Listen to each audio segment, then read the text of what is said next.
ಪ್ರಿಯರೇ ನಮಸ್ಕಾರ. ಚಾನಲ್ಗೆ ಸಬ್ಸ್ಕ್ರೈಬ್ ಮಾಡಿಲ್ಲ ಅಂದ್ರೆ ಸಬ್ಸ್ಕ್ರೈಬ್ ಮಾಡಿ. ಬನ್ನಿ ಕತೆ ಹೇಳೋಣ.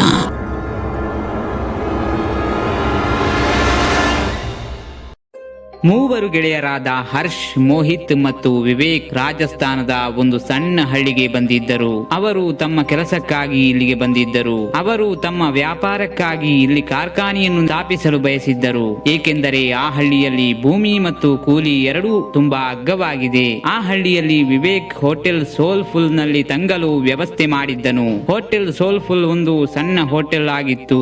ಐಷಾರಾಮಿ ವ್ಯವಸ್ಥೆಗಳು ಇರಲಿಲ್ಲ.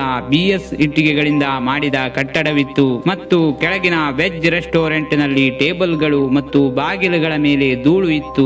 ಅಲ್ಲಿನ ಒಲೆ ವರ್ಷಗಟ್ಟಲೆ ಉರಿಯುತ್ತಿರಲಿಲ್ಲವಂತೆ. ಹೋಟೆಲ್ ತಲುಪಿದ ತಕ್ಷಣ ಸಿಬ್ಬಂದಿ ಇಲ್ಲದಿರುವುದು ಕಂಡಿತು.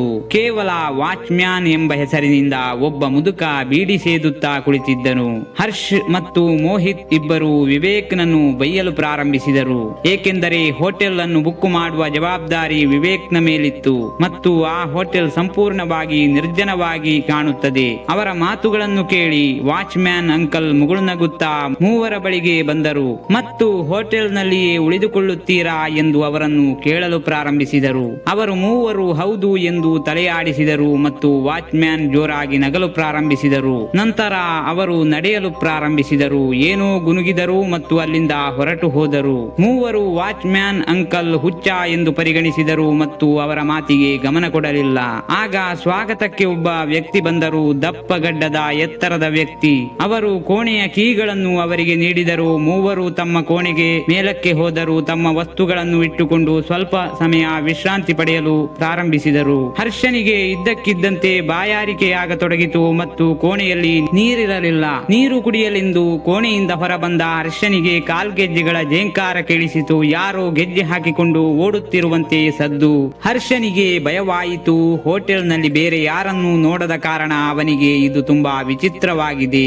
ಈಗ ಗೆಜ್ಜೆ ಧ್ವನಿಯ ಜೊತೆಗೆ ಅವನಿಗೆ ನೆಲದ ಕೊನೆಯ ಮೂಲೆಯಿಂದ ಹುಡುಗಿಯೊಬ್ಬಳು ನಗುವ ಶಬ್ದವು ಬರಲಾರಂಭಿಸಿತು. ಆಗ ಮತ್ತಷ್ಟು ಭಯಪಡಲು ಹರ್ಷ ಶುರು ಮಾಡಿದ. ಆಗ ಯಾರೋ ಅವನ ಭುಜದ ಮೇಲೆ ಕೈ ಹಾಕಿದರು ಮತ್ತು ಹರ್ಷ ಕಿರುಚಿದನು. ಹೋಟೆಲ್ ಸಿಬ್ಬಂದಿ ನೀರಿನ ಹಿಂದೆ ನಿಂತಿದ್ದಳು. ಹತಾಶೆಯಿಂದ ಹರ್ಷನು ಹಣ್ಣುಗಳು ಮತ್ತು ನೀರನ್ನು ತೆಗೆದುಕೊಂಡು ತನ್ನ ಕೋಣೆಗೆ ಹಿಂತಿರುಗಿದನು. ತಡರಾತ್ರಿ ಮೋಹಿತ್ ಹೋಟೆಲ್ ಬಾಲ್ಕನಿಯಲ್ಲಿ ತನ್ನ ಗೆಳತಿಯೊಂದಿಗೆ ಫೋನ್ ನಲ್ಲಿ ಮಾತನಾಡುತ್ತಿದ್ದನು. ಆ ಬಾಲ್ಕನಿಯಿಂದ ಹೆದ್ದಾರಿ ಸ್ಪಷ್ಟವಾಗಿ ಗೋಚರಿಸುತ್ತಿತ್ತು. ಆ ರಸ್ತೆಯಲ್ಲಿ ಇದ್ದಕ್ಕಿದ್ದಂತೆ ಅಪಘಾತ ಸಂಭವಿಸುತ್ತಿರುವುದು ಕಂಡುಬಂತು. ಮೋಹಿತ್ ಕೆಳಗೆ ಓಡಲು ತಿರುಗಿದ ತಕ್ಷಣ ಒಬ್ಬ ಬಿಳಿ ಬಟ್ಟೆಯ ಮುದುಕ ತನ್ನ ಹಿಂದೆ ನಿಂತಿದ್ದನು. ಆ ಮನುಷ್ಯನು ಉದ್ದನೆಯ ಬಿಳಿಗಡ್ಡವನ್ನು ಹೊಂದಿದ್ದನು ಮತ್ತು ಅವನ ಮುಖದ ಮೇಲೆ ಅನೇಕ ಸುಕ್ಕುಗಳನ್ನು ಹೊಂದಿದ್ದನು. ಆ ವ್ಯಕ್ತಿಯನ್ನು ನೋಡಿ ಮೋಹಿತ್ ಹೆದರಿದ. ಏಕೆಂದರೆ ಆ ವ್ಯಕ್ತಿ ಹೆದ್ದಾರಿಯ ಕಡೆ ನೋಡುತ್ತಾ ನಗುತ್ತಿದ್ದ. ಅವನು ಮೋಹಿತ್ನತ್ತ ನೋಡಿ ನಗುವುದನ್ನು ನಿಲ್ಲಿಸಿದನು. ಆ ವ್ಯಕ್ತಿ ಮೋಹಿತ್ನತ್ತ ಬಂದ ತಕ್ಷಣ ಮೋಹಿತ್ ಹೆದರಿ ತನ್ನ ಕೋಣೆಗೆ ಬಂದನು. ಮೋಹಿತ್ ಕೋಣೆಗೆ ಬಂದು ಕಿಟಕಿಯಿಂದ ಹೆದ್ದಾರಿಯನ್ನು ನೋಡಿದಾಗ ಅಲ್ಲಿ ಯಾವುದೇ ಅಪಘಾತ ಸಂಭವಿಸಿಲ್ಲ. ಮರುದಿನ ಮೂವರು ಫ್ಯಾಕ್ಟರಿ ಕಡೆ ನೋಡಲು ಹೊರಟರು. ಆದರೆ ಅವರ ಗಾಡಿ ಸ್ವಲ್ಪ ಮುಂದೆ ಹೋದ ನಂತರ ನಿಂತಿತು ಮತ್ತು ಮುಂದೆ ಹೋಗಲು ಯಾವುದೇ ಬಸ್ ಅಥವಾ ಯಾವುದೇ ವಾಹನಗಳು ಇರಲಿಲ್ಲ.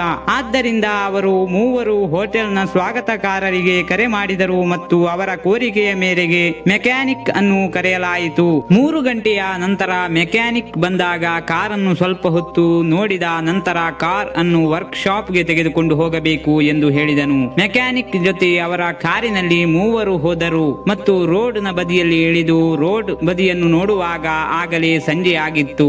ಅವರ ಕಾರು ಸಂಪೂರ್ಣ ಹಾಳಾಗಿದೆ ಎಂದು ಮೆಕ್ಯಾನಿಕ್ ನಿಂದ ಕರೆ ಬಂತು ಮತ್ತು ಇದು ಸರಿ ಹೋಗಲು ಎಷ್ಟು ಸಮಯ ಬೇಕಾಗುತ್ತದೆ ಎಂದು ಹೇಳಲಾಗುವುದಿಲ್ಲ. ಆಗ ಅವರು ಹಿಂತಿರುಗಲು ಕ್ಯಾಬ್ ಡ್ರೈವರ್ ನೊಂದಿಗೆ ಮಾತನಾಡಿದರು ಮತ್ತು ಆ ಕ್ಯಾಬ್ ಡ್ರೈವರ್ಗೆ ಹೋಟೆಲ್ ನಲ್ಲಿ ಊಟ ಮಾಡಿ ಹೋಗಬಹುದು ಎಂದರು.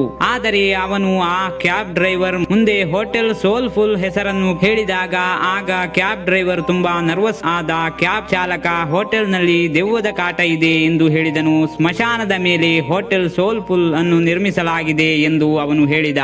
ಕೇವಲ ಒಂದು ಅಲ್ಲ, 100ಕ್ಕೂ ಹೆಚ್ಚು ದೆವ್ವಗಳು ಅಲ್ಲಿ ವಾಸಿಸುತ್ತವೆ ಮತ್ತು ಅದಕ್ಕಾಗಿಯೇ ಯಾರು ಅಲ್ಲಿಗೆ ಹೋಗುವುದಿಲ್ಲ. ಹರ್ಷ್ ಮತ್ತು ಮೋಹಿತ್ ಜೊತೆ ನಡೆದ ಘಟನೆಗಳು ಅವರನ್ನು ಯೋಚಿಸುವಂತೆ ಮಾಡಿತು.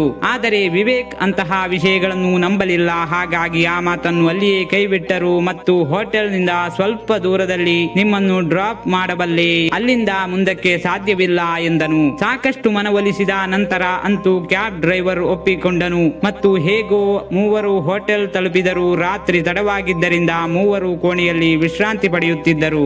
ವಿವೇಕ್ ಕೂಡ ತನ್ನ ಫೋನ್ನಿಂದ ತೆಗೆದ ಫೋಟೋ ನೋಡುತ್ತಾ ಮಲಗಿದ್ದ. ಆದರೆ ಇದ್ದಕ್ಕಿದ್ದಂತೆ ಎದ್ದು ಕುಳಿತನು. ಅವನು ತನ್ನ ಪ್ರಜ್ಞೆಯನ್ನು ಕಳೆದುಕೊಂಡಂತೆ ತೋರುತ್ತಿತ್ತು. ಅವರ ಸ್ವಂತ ಕೋಣೆಯಲ್ಲಿ ಅವರ ಚಿತ್ರಗಳಲ್ಲಿ ಅನೇಕ ಮಕ್ಕಳು ಕಾಣಿಸಿಕೊಂಡರು. ಆ ಮಕ್ಕಳು ಬಹುಶಃ ಹೋಟೆಲ್ನಲ್ಲಿ ವಾಸಿಸುತ್ತಿರುವ ದೆವ್ವಗಳಾಗಿರಬಹುದು. ವಿವೇಕ್ನ ಇಡೀ ದೇಹ ತಣ್ಣಗಾಯಿತು. ಅವನು ಹರ್ಷ ಮತ್ತು ಮೋಹಿತ್ಗೆ ಫೋಟೋಗಳ ಬಗ್ಗೆ ಹೇಳಿದಾಗ ಮೂವರಿಗೂ ತುಂಬಾ ಆತಂಕವಾಯಿತು. ಆ ಹೋಟೆಲ್ನ ಸಿಬ್ಬಂದಿಯನ್ನು ಹುಡುಕುತ್ತಾ ಇಳಿದು ಬಂದರು. ಆದರೆ ಆ ವ್ಯಕ್ತಿಯ ಕುರುಹು ಇರಲಿಲ್ಲ. ಅಲ್ಲಿ ಕುಳಿತಿದ್ದ ಆ ಮುದುಕನನ್ನು ಕಂಡರು. ಅದನ್ನೆಲ್ಲ ಆ ಮುದುಕನಿಗೆ ಹೇಳಿದರು. ಹೌದು, ಈ ಹೋಟೆಲ್ನಲ್ಲಿ ದೆವ್ವಗಳು ವಾಸಿಸುತ್ತಿವೆ. ಹಾಗಾಗಿ ಹೋಟೆಲ್ ಒಳಗೆ ಬಂದಾಗ 4 ಆತ್ಮಗಳು ಅವರ ಕಾರಿನ ಮೇಲೆ ಕುಳಿತಿದ್ದವು ಎಂದು ಆ ಮುದುಕ ನಗುತ್ತಾ ಹೇಳಿದ. ಕಳೆದ 20 ವರ್ಷಗಳಿಂದ ಹೋಟೆಲ್ ಸೋಲ್ಫುಲ್ ನಲ್ಲಿ ದೆವ್ವಗಳು ವಾಸವಾಗಿವೆ ಎಂದು ಅವನು ಹೇಳಿದ. ಹೋಟೆಲ್ ನಿರ್ಮಾಣವಾದಾಗಿನಿಂದ ಇಲ್ಲಿಯ ದೆವ್ವಗಳು ಹೋಟೆಲ್ಗೆ ಬರುವ ಯಾರನ್ನೂ ಜೀವಂತವಾಗಿ ಹಿಂತಿರುಗಲು ಬಿಡುವುದಿಲ್ಲ. ಅವರು ಕೆಲವರಿಗೆ ಅಪಘಾತಗಳನ್ನು ಉಂಟು ಮಾಡುತ್ತಾರೆ ಮತ್ತು ಇತರರನ್ನು ಆತ್ಮಹತ್ಯೆಗೆ ಒತ್ತಾಯಿಸುತ್ತಾರೆ. ಆಮೇಲೆ ಹೋಟೆಲ್ನ ಬಾಲ್ಕನಿಯ ಕಡೆ ಕೈ ತೋರಿಸಿ ಅಲ್ಲಿ ನೋಡಿ, ಬಿಳಿ ಕುರ್ತಾ ತೊಟ್ಟ ಮುದುಕನೊಬ್ಬ ನಿಂತಿದ್ದಾನೆ. ಆ ವ್ಯಕ್ತಿ ಇಲ್ಲಿ ಹೋಟೆಲ್ ಕಟ್ಟಲು ನಿರಾಕರಿಸಿದ್ದ, ಏಕೆಂದರೆ ಆ ಸ್ಥಳವು ಸ್ಮಶಾನವಾಗಿತ್ತು. ಆದರೆ ಕೆಲವು ತಿಂಗಳ ನಂತರ ಹೋಟೆಲ್ ಮುಂಭಾಗದ ರಸ್ತೆಯಲ್ಲಿ ಅಪಘಾತದಲ್ಲಿ ಆ ವ್ಯಕ್ತಿ ಸಾವನ್ನಪ್ಪಿದರು ಮತ್ತು ಅಂತಿಮವಾಗಿ ಅವರು ತಮ್ಮ ಹೋಟೆಲ್ ಮುಂದೆ ನಿಂತಿರುವ ಆ ಕಾರನ್ನು ದುರಸ್ತಿ ಮಾಡಲು ಯಾರೂ ಹೋಗುತ್ತಿಲ್ಲ ಎಂದು ಹೇಳಿದರು. ಮತ್ತು ಆ ವಾಹನದಲ್ಲಿ ಇನ್ನೂ ಅನೇಕ ದೆವ್ವಗಳು ವಾಸಿಸುತ್ತಿವೆ. ಹೋಟೆಲ್ನಲ್ಲಿ ವಾಸಿಸುವ ಮಕ್ಕಳ ಆತ್ಮವು ನಿಮ್ಮ ಕಾರನ್ನು ಆ ಕಾರು ಎಂದು ತಿಳಿದು ಇಷ್ಟಪಟ್ಟಿದೆ ಮತ್ತು ಬಹುಶಃ ಅದಕ್ಕಾಗಿಯೇ ನೀವು ಮೂವರು ಇನ್ನೂ ಜೀವಂತವಾಗಿದ್ದೀರಿ. ಮುದುಕ ಮೂವರಿಗೂ ಪ್ರಾಣ ಉಳಿಸಿಕೊಳ್ಳಲು ಓಡಿ ಹೋಗುವಂತೆ ಕೇಳಿಕೊಂಡ. ಈ ಎಲ್ಲಾ ವಿಷಯಗಳನ್ನು ಕೇಳಿ ಮೂವರಿಗೂ ಬೆವರತೊಡಗಿತು. ಮೂವರು ಆದಷ್ಟು ಬೇಗ ಈ ಹೋಟೆಲ್ನಿಂದ ಹೊರಡಬೇಕೆಂದು ನಿರ್ಧರಿಸಿದರು. ಮೂವರು ತಮ್ಮ ಸಾಮಾನುಗಳನ್ನು ಹೊತ್ತು ಹೊರಡುತ್ತಿದ್ದರು. ಆಗ ಅಲ್ಲಿದ್ದ ಹೋಟೆಲ್ ಸಿಬ್ಬಂದಿ ಅಡ್ಡ ಬಂದಳು. ಮೂವರು ಅವಳನ್ನು ತಳ್ಳಿ ಅಲ್ಲಿಂದ ಬೇಗನೆ ಓಡಿ ಹೋದರು. ಹೆದ್ದಾರಿ ತಲುಪಿದ ನಂತರ ಮೂವರು ಹೋಗುತ್ತಿದ್ದ ವಾಹನಗಳಲ್ಲಿ ಲಿಫ್ಟ್ ಕೇಳತೊಡಗಿದರು. ಆದರೆ ಯಾವ ವಾಹನವು ನಿಲ್ಲಿಸುವ ಧೈರ್ಯ ಮಾಡುತ್ತಿರಲಿಲ್ಲ.